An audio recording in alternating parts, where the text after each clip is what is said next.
So the title of this video is editing the right and the wrong. So things that are right in editing and things that are wrong in editing. And actually the title is kind of a trick question.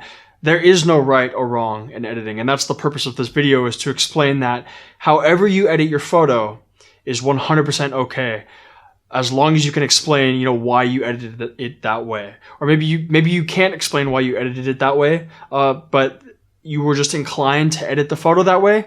That's okay. There is no right and no wrong when it comes to photo editing. If you want to pursue a realistic look, that's great. If you want to pursue an overly stylized look with insane saturation and just super unnatural colors, that's also okay. At the end of the day, editing is an artistic process, and no matter how you edit your photos, you are not wrong.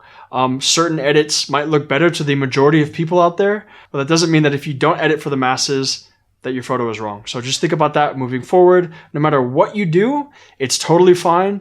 Don't worry about being right or wrong. Just worry about creating something that's beautiful and something that you care about.